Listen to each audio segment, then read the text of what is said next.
It's just a public service announcement. Allow me to reintroduce myself. My name is Ho, H to the O-V.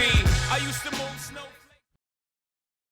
Ladies and gentlemen, what's going on? We got another great episode of Pro Sports Takes today, where we make our takes on the future of sports. All right, so yesterday we got into which team benefits most from the hiatus, and today, as you can see from the title, we're making takes on who's going to be the breakout player of the bubble. I know I say go listen to that episode or this, but hearing what we said on episode 8, I think will really help understand at least where I'm coming from with this take, because my belief in the Miami Heat benefiting from the hiatus is heavily connected with the faith I have in Herro breaking out in Orlando.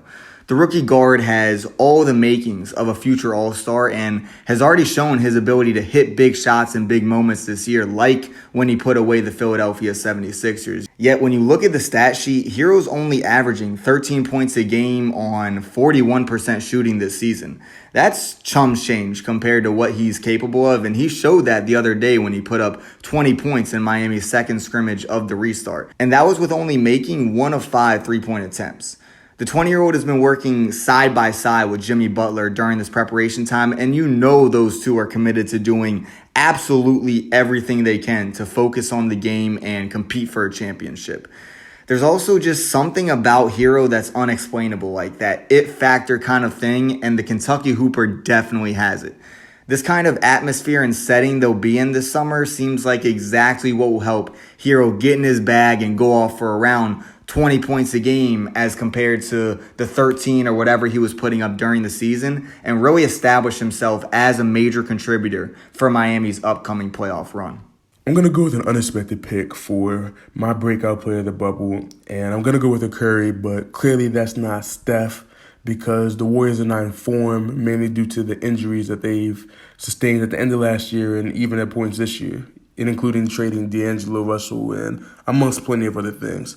But with Steph not making the playoffs for the first time in God knows who long, the family gets to focus on that of the younger brother Seth, who is the 4th leading scorer on the 7th-ranked Dallas Mavericks. Seth Curry has been a knockdown shooter for the 4th consecutive season, as he's posted another season shooting over 42% from 3, and damn, he's even averaged over 45% from 3 out of the last 4 years. Despite only playing 24.5 minutes this season, Curry's averaging over 12.5 points, and he's only shooting 9 shots a game.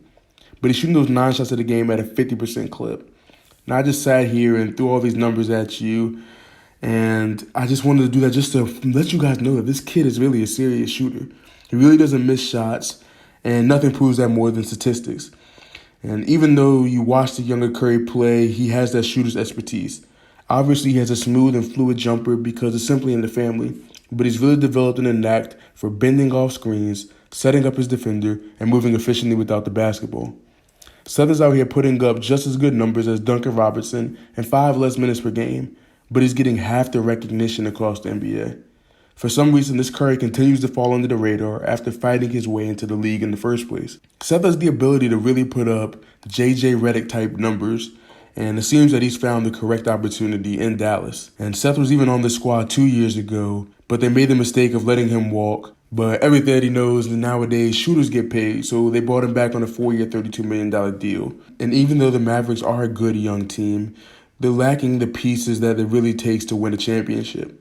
So expect Carlisle and Cuban to continue being the quality management they've been throughout the years and give Curry the more deserved touches. If the Mavs can get Curry and Hardaway going on a consistent basis, this team could push some Western Conference monsters to some longer series. With the limelight finally not being on his brother, I think Steph is really about to take the chance to be the breakout player of the bubble and show teams that Steph's not the only Curry in the league. With all the limelight truly not being on Steph for a season, I think Steph is truly ready to break out in the bubble. He's proven that he's a knockdown shooter.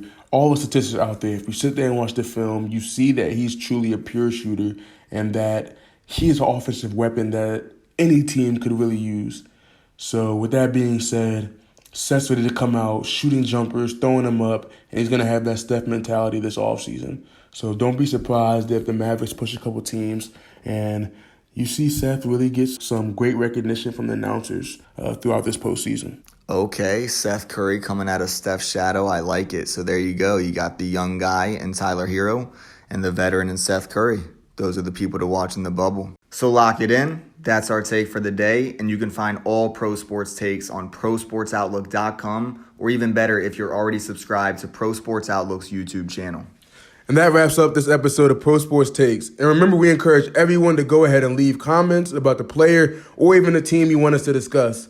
Tweet us at PSO_sports or simply use the hashtag ProSportsTakes. And we'll continue to monitor what's hot so we can give it a spot on our future show. Thank you for listening. And we'll see you guys tomorrow. See you all tomorrow. Let's get it.